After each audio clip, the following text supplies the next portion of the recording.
Hey there, it's your masked doodle with too much time on his hands, Doodle here with another video. And today, we're gonna review episode 2 of My Adventures of Superman. I really liked episode 1, and so I want to talk about episode 2, because honestly, I really enjoyed it. But I should explain one thing. I'm not gonna be able to have any audio of the show, because DC or Warner Brothers is copywriting my video. It copyrighted my last video, and I'm 100% sure they're going to copyright this video for just the visuals themselves, which I should say is very hypocritical, because I see a lot of people making videos reacting to the entire 2 episodes that came out, and I think they're monetized. At least, why would they make the video with that many views? At least that's just how I think of it. I could be completely wrong, and people just want to make it, but I kind of accept it. If I get copyrighted, that's fine. At least I'm not getting a strike on my channel, and I'm not making any money off it, so they're not making any money off it. So I'm just gonna keep making these until someone tells me I can't, because I like how this show is going so far. So enough of that personal stuff, and let's get on to the video. So let's get on to the episode.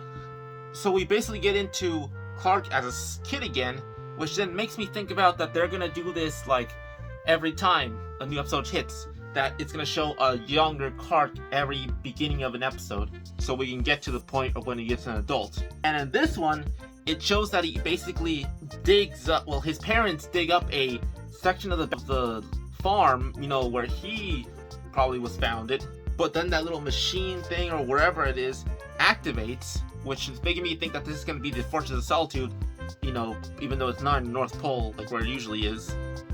But it like basically scans Clark to figure out, you know, if it's him, and it's all freaky looking, especially to a little kid or anyone who doesn't understand what's going on, which, you know, no one does. No one understands what's actually going on. But then we see what most likely is Jor-El, Clark Kent, or Kal-El, or Superman's father, birth father, but he looks all freaky. He's speaking Kryptonian, which I love. The fact that, you know, he's speaking a different language that we don't understand. It's not just done in English, which I always get annoyed with, because I'm like, why does every alien race speak English? I know why they do that, you know, because they have to make it so we can understand, but I prefer it if, you know, people have, like, you know, subtitles or something like that, or some machine that allows you to understand the language even though it's not changing, if that makes sense. But then it shows that the floor is, you know, disappearing or going down, but Clark's parents are in the way, and just because Clark can, you know, fly, it doesn't mean his parents can. So he basically realizes they're in danger, his parents are in danger, so he basically goes to them, saves them, which was so heartwarming just to see already, and that, you know, he was scared of whatever happened, because everything shut down too. So he decided to dig it up immediately, because he was like, this is terrifying. But, and they show something that was very, you know, heartwarming, at least to me, showing Clark's love for his parents and the fear he has that he could not be their son. He still is, and his mom has to, you know, encourage that, yes, you may have been born from the start, but you are still our child, which I always love. That's how you should write the Kents, not just Clark, the Kents themselves. But then it basically goes off to, you know, Clark as an adult with, you know, Jimmy and Lois. Lois is dragging them into a office space and says that this is their new office, and, you know, this is where they're gonna, you know, figure things out. They have a murder board. Just realizes that this is just like a storage place. This is where all the newspapers end up to die. This is where the boiler happens. You know, mail comes in there sometimes. And, you know, Lois is like, nah, just forget all that. Let's get into the business to try to figure out who Superman is and how to get news and how to tell Perry everything about him. And, you know, Clark, of course, is, you know, worried about that. And then it shows that Jimmy has his little social media called Flamebird. You know, it's fair to aliens. And he has a little sticker. And I like about the sticker, it's actually a deep cut from the comics. See, it's kind of different, but like, if you know Batman and you know his first sidekick, Robin, well, if you know how he becomes Nightwing later on, did you know that Nightwing got his name from an alien superhero from Krypton, from Superman, named Nightwing? And that character had a sidekick named Flamebird. But yeah, that's just something I really wanted to say because it's a cool little fact. And it's kind of funny because it looks like a bird and a little UFO. They say it looks like a bird. and a plane, which I like that little callback to Superman's, it's a bird, it's a plane, it's Superman. You know, Clark is really not okay with this, but when Lois said, he saved us, not for fame, not for money, perfect, wouldn't you want to know who he is? And Clark's, he's reflecting, so yes, I would love to know who he is. But then he gets kind of freaked out and then leaves. He's like, oh, I'm sick, let me leave. So Lois and then Jimmy kind of just talk about going to find the lady that killed him. And this is what I love.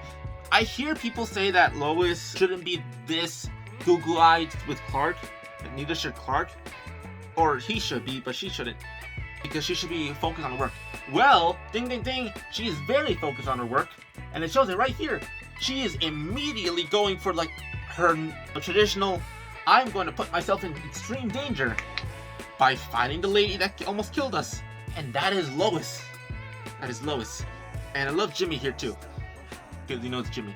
And then we go into the lady that almost killed them. And I didn't really talk about her because she was kind of a character I didn't even think about. But here it seems like they're going to make her a character that we know in Superman media.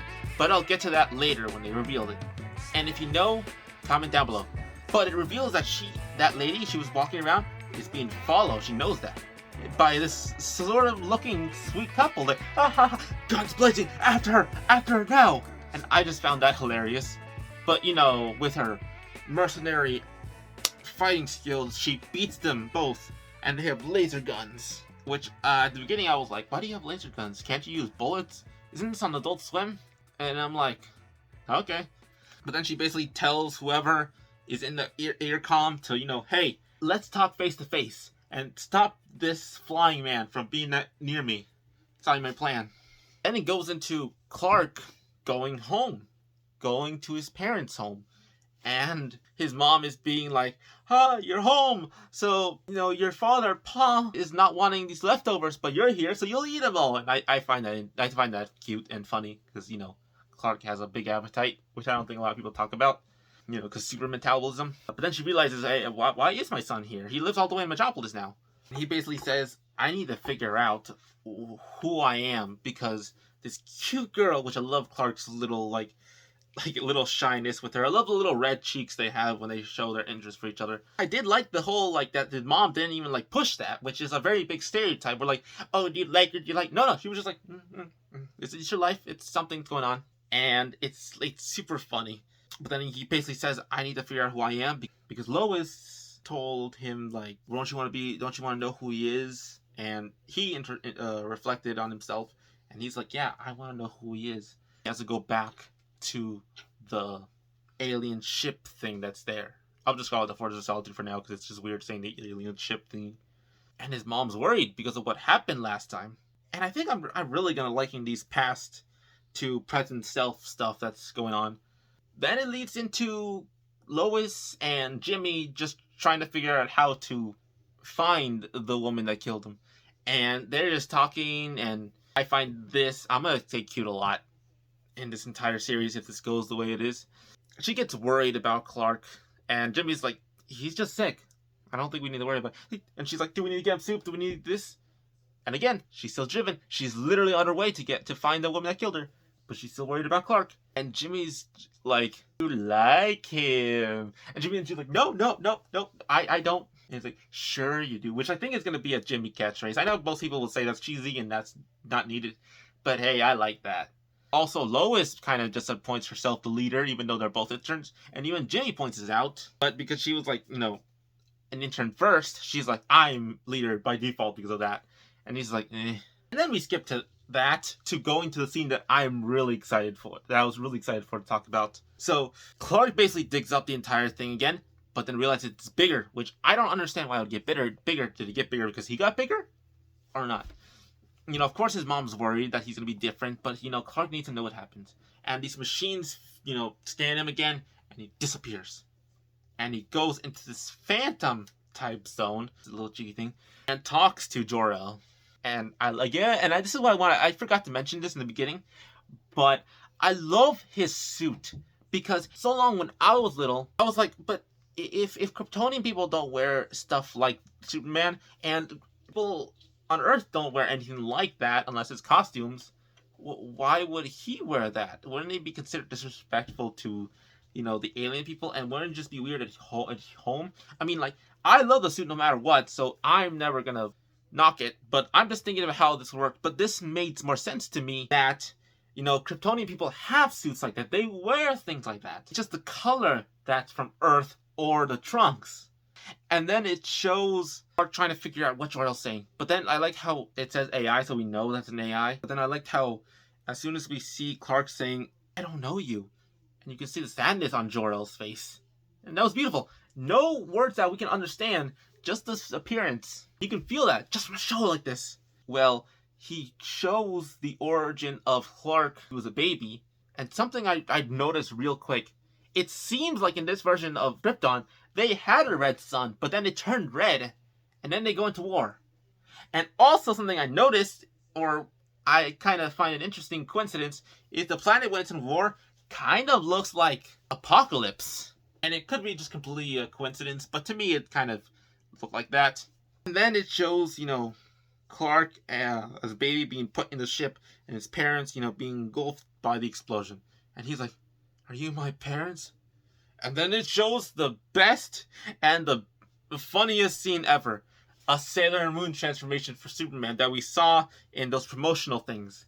And I gotta say, I love it. Because look at that. It was done beautifully.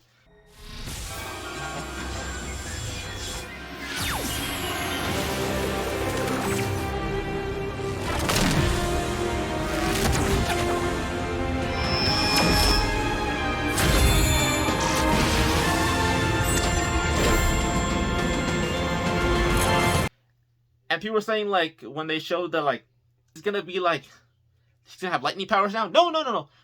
That's just a visual representation of the powers being shown. And I loved it. And then he gets out and shows his mom. She likes the suit. She says something's missing, which oh my god, I love this. She gives him the belt and shorts. They even call it shorts. That's amazing. That's the human part. I love that part because she made that part. Like, he gets damaged. The only thing that would probably get destroyed is the shorts, which kind of makes sense. And then it shows Lois and Jimmy, trying to find the lady. And Jimmy finds a great idea to find her, which is basically find the container or find the boat and then the container, and then we can find her. And, I think Lois was kind of jealous. And I like this because also, Jimmy's not stupid. He's actually pretty smart. It's just his, obliviousness. People can still be smart and oblivious at the same time. And they find a place with C4 with bombs. It took them a while to notice, but they find a way out, and they meet the lady that tried to kill them, talking to a guy who, when they were fighting, we found out was Slade. Because in the little, caption, because I need the captions to watch the show, it says Slade, and his eye was covered. And I'm not sure, I could be hearing things, but the actor who played Slade, which is I'm calling him for now, isn't that the voice of Jerry from Rick and Morty? I don't know, it just seems really interesting to me. That's funny. They fight, and the lady that tried to kill them looks identical to another villain from the comics, which I was trying to tell you, which I find really interesting. Livewire. Because I think the villain says her name, which I kind of forgot. Probably have to write it down here. But she was actually created for the DC animated Superman show. That was part of the DCAU universe, right?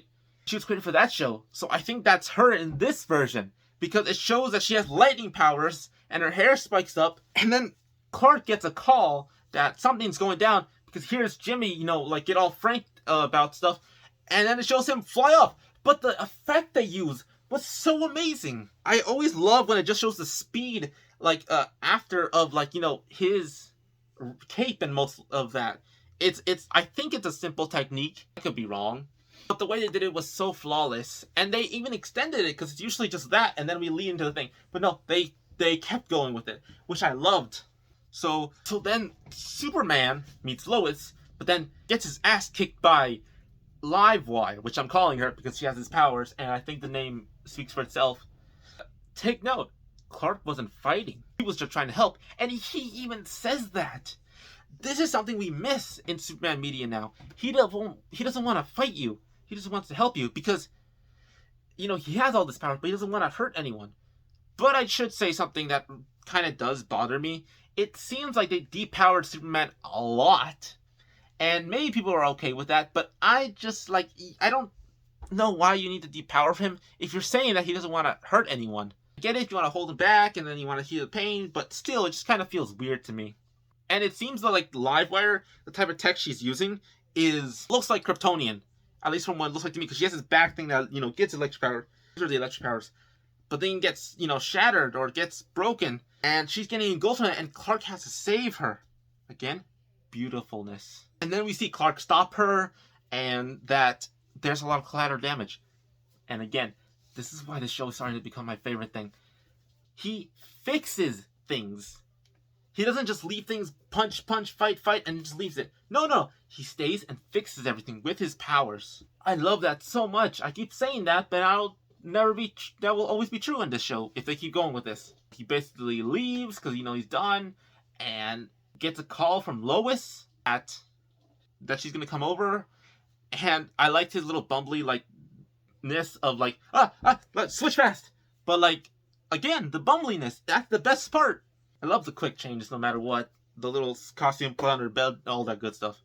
So they basically talk, and I like how they were gonna kiss a little bit, but then Jimmy comes up, and you probably say isn't that been done so often? And I'm like, yes, it has. And I can understand your frustration if they go for too long.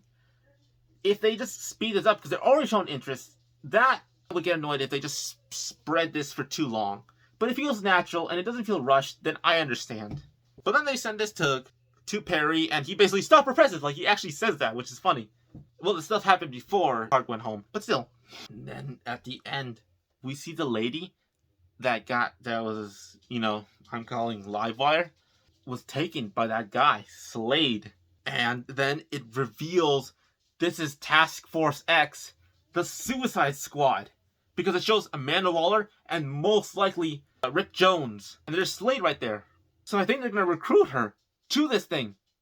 And I'm like, oh my god, that's a good way to do a cliffhanger. And that was the episode of My Adventures of Superman. I can't. This is getting better and better. I know this is episode 2, and I said I wouldn't, over gush if it's not going to lead that way or end that way. But it's just looking pretty good. I don't think I'm going to stop this here. I don't think I will stop at episode 4 like I did with She-Hulk. Because this is not annoying me. And if you liked my review to this show, please like the video so you can get out to more people. And share it, because that also does that too, in a more direct way. And if you want to keep seeing my videos, please subscribe and then hit that notification bell so you can actually get notified when these videos come out. And let's just cross our fingers that I don't get copyrighted, even though I probably will. Even though I won't show clips with audio. But hey, this has been Doodlemite, and I hope to see everyone in the next video.